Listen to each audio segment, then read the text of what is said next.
My campus had a canteen that stayed open until 3 a.m. on weekdays. It was one of those things the university advertised during open days like it was a major selling point. Late night study fuel. Hot food at 2 a.m. Sounds great in theory. In practice, once you've actually been in there at that hour, half the lights dimmed down, one staff member who clearly doesn't want to be alive at that moment, and maybe 3 other students scattered across the room like survivors, you start to understand why most people just keep snacks in their dorm. This happened in November, exam season. I had been in the library for nearly 6 hours working through a paper that was due the following morning. By 2:30 a.m. I was completely burnt out and needed to get out of that building before I lost my mind. I walked over to the canteen just to get something warm, sit somewhere different, and give my brain a 10-minute break. When I got there, it was almost empty. One student near the back with headphones in, completely in their own world. A tired staff member behind the counter who handed me my coffee without making eye contact or saying a word. I sat down roughly in the middle of the room, pulled out my phone, and just zoned out. No studying, no purpose, just existing for a few minutes. About 15 minutes passed. Then I heard the entrance doors open behind me. I didn't turn around. I heard footsteps come in slowly and stop somewhere in the room. I assumed it was another student. I went back to my phone. A minute or two passed, and I looked up for no particular reason. There was a man standing a few tables away from me, facing the menu board on the wall. He was not a student. He was older, maybe around 60, wearing a long, dark coat that was completely soaked through like he'd been walking in the rain for a long time. He had nothing with him. No bag, no umbrella, no phone in his hand. He was just standing there reading the menu board slowly, not moving toward the counter, not sitting down, just reading. I watched him for a few seconds and then looked away. Told myself it was nothing. Probably someone who'd been out late and wanted to get out of the rain. Completely reasonable explanation. But then I got that feeling. The one where the hairs on your arms go up before your brain can explain why. I looked up again, and he had moved. He was now sitting at the table directly behind mine, facing me. I had not heard him move at all. No scrape of a chair, no footsteps, nothing. He was just suddenly there. I made the mistake of making eye contact. He didn't look away. He just looked back at me with no expression whatsoever. Completely blank. Not hostile. Not friendly. Just empty. I broke eye contact first and told myself to stay calm. I moved my chair slightly so my back wasn't fully to him. I could see him in my peripheral vision, and I could feel him still looking. I sat like that for a few minutes before deciding I'd had enough. I picked up my coffee and moved to a table right next to the service counter, close enough to the staff member that I felt safer. The man didn't react to me moving. I could still see him from where I was now sitting, and he hadn't moved at all. Still facing the direction I had been. Still, completely still. I stayed by the counter for about 10 more minutes, finished my coffee, and decided to just go back to the dorm. As I got up and put my jacket on, I looked over one final time to check where he was. The table was empty. The chair was pushed back in neatly. He was gone. I looked at the entrance doors across the room. The student with the headphones was still sitting in the back corner, still completely absorbed in whatever they were doing. I looked at the staff member and asked him when the older guy in the dark coat left. He looked up at me and said, "What guy?" I pointed to the table. He looked at it and then looked back at me and said no one else had come in since me. He had been standing behind that counter the entire time. He would have seen anyone come through the door. I didn't argue. I just left. The rain was getting heavier now. As I stepped out of the canteen, I pulled the hood of my jacket over my head and shoved my hands into my pockets. It was almost 3 a.m. The entire campus was nearly deserted. Far off in the distance, the yellow glow of the streetlights reflected across the wet pavement making everything look slick and unreal. I walked quickly toward the dorms. Normally, it took about 7 or 8 minutes to get from the canteen to my building. The path was simple, one long walkway that passed behind the library and led straight toward the dorm blocks. During the day, the area was always crowded with students. But at night, the path felt different. Empty. Too empty. I kept trying to convince myself that what had happened inside the canteen had a normal explanation. Maybe the staff member simply hadn't noticed the man. Maybe he had left through another door. Maybe I was just exhausted and my brain was turning ordinary things into something worse. But no matter how many times I tried to rationalize it, the feeling in my chest wouldn't go away. I started walking faster. Then, somewhere behind me, I heard the sound of footsteps splashing through water. Splash. I stopped walking. The sound stopped too. Slowly, I turned around. The path behind me was empty. Only the rain continued falling. Far beneath one of the streetlights, tree branches swayed slowly in the wind. I told myself I was being stupid and started walking again. A few seconds later, I heard it again. Right after my own footsteps.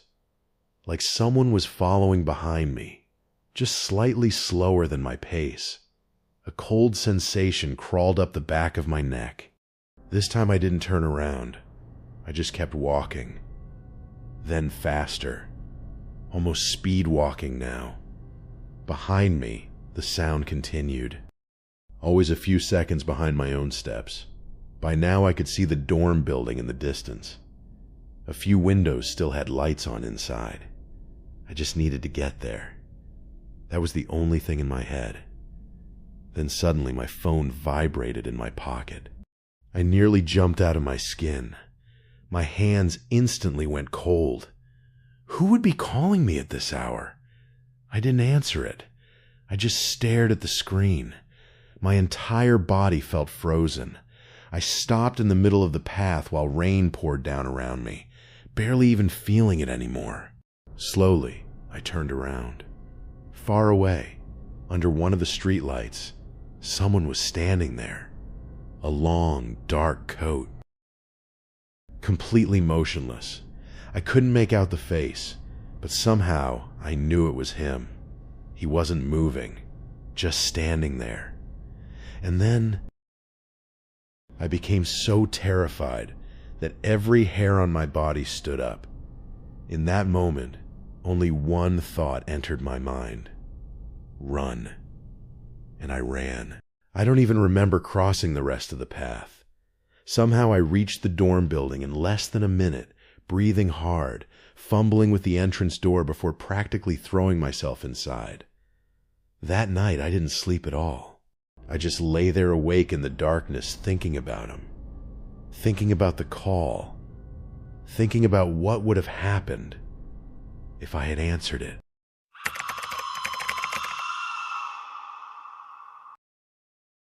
This happened during my second year at university. I was a commuter student, which meant I spent a lot of time on campus between classes with nowhere specific to be. The canteen became my default spot. I'd sit there for an hour or two between lectures, eat something cheap, drink bad coffee, and get work done. After a few weeks of doing this almost daily, I started recognizing the staff the way you recognize anyone you see regularly. There was one guy I noticed more than the others. He worked the grill station most days. Probably mid-40s, heavy-set, always wearing the same gray cap pulled low. He didn't talk much. Didn't smile the way the other staff did when they handed you your food. Just quiet. I figured he was just one of those people who keeps to himself at work. Plenty of those exist. I didn't think anything of it. The weird thing started small, the way these things always do. I began noticing that whenever I walked in, he would look up. Not a quick glance to see who came through the door. A full, sustained stare that lasted several seconds longer than it should. I told myself I was imagining it. Told myself I was being paranoid. But it kept happening. Every single visit without exception. I'd be sitting at my usual table with my laptop open, and I'd get that feeling, that specific uncomfortable feeling. And I'd look up, and he'd be standing behind the counter staring directly at me. The moment our eyes met, he'd look away. Every time, like clockwork. I mentioned it to a friend I sometimes sat with, and she said she'd noticed it too, but didn't want to say anything because she thought she was reading too much into it. That should have been my sign to say something to someone. But I didn't. I just started choosing tables with my back to the counter so I wouldn't have to see it. One afternoon I came in later than usual. It was around 4:30 p.m. and the lunch crowd was long gone. Maybe 6 or 7 students scattered around the room, most of them on laptops. I got my food, sat near the window, put my headphones in without playing anything, a habit I have when I want to seem like I'm not available for conversation. I was reading through some lecture notes and had been sitting there for maybe 10 minutes when I felt a presence close to me. Not behind the counter. Close. Right beside my table. I looked up and he was standing there. Not collecting trays.